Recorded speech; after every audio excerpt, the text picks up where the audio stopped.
Assalamualaikum warahmatullahi wabarakatuh. Bismillahirrahmanirrahim. Alhamdulillah. Wassalatu wassalamu ala rasulillah wa ala alihi wa sahbihi wa mawala. Wa la hawla wa la quwata illa billah. Amma ba'du. Saudaraku seiman yang senantiasa dimuliakan dan diberkahi oleh Allah Subhanahu wa taala. Saat ini kita sudah berada di pertengahan daripada bulan Sya'ban, bulan yang dikatakan oleh orang tua kita sebagai bulan ruah, istilah orang Jawa, dan bulan arwah di selain orang-orang Jawa. Bulan ruah atau bulan arwah sebenarnya hanya sebuah kiasan, sebuah ungkapan untuk mengingatkan kita akan dekatnya sebuah kematian, fase-fase menuju sebuah kematian, mulai dari sakratul maut, kematian, alam kubur, dan datangnya hari kiamat. Ruah yang tidak lain adalah diambil dari kata arwah, dan ini biasanya jatuh di bulan Sya'ban sebagai pengingat buat diri kita semuanya akan sebuah datangnya kematian.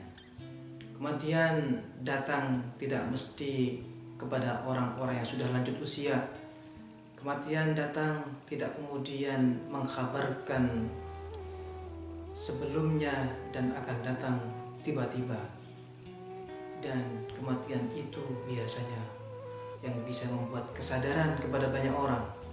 Betapa banyak orang dalam kondisi terjepit, betapa banyak orang dalam kondisi tidak ada solusi, tidak ada daya dan upaya, melainkan karena sebab ingat kematian, maka kemudian dia sadar.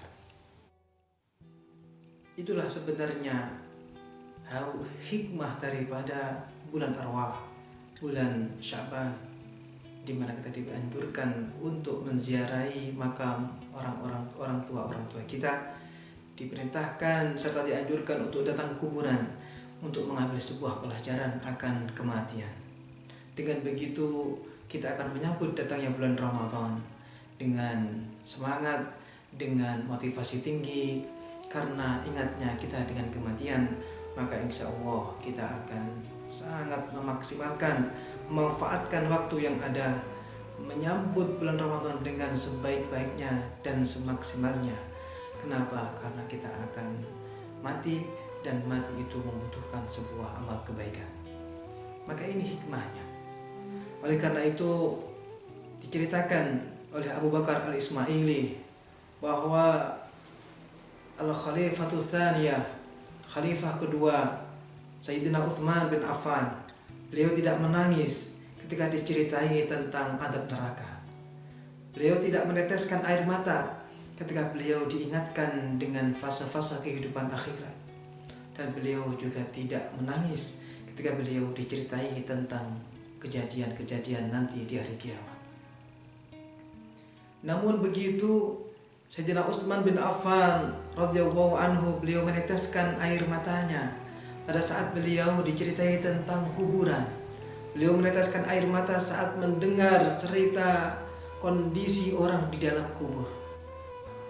Diceritakan saat itu kepada Sayyidina Utsman bin Affan, kenapa Anda menangis saat diceritai tentang kuburan? Sayyidina Utsman bin Affan mengatakan, aku ingat kondisi sendiri saat di dalam kuburan nanti. Tidak ada orang yang menolongku. Namun ketika nanti di akhirat, ketika di dalam neraka, masih ada teman yang disiksa bersama.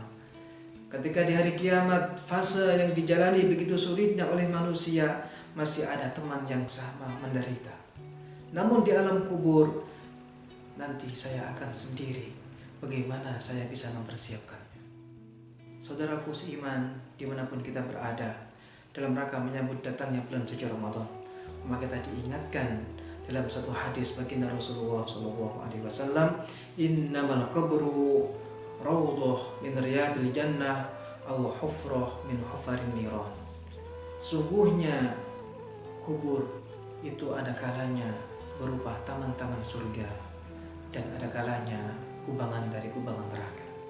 Kalau amal kita baik, maka kubur kita akan menjadi taman surga. Tapi kalau amal kita buruk, maka kubur kita akan menjadi kubangan dari kubangan neraka.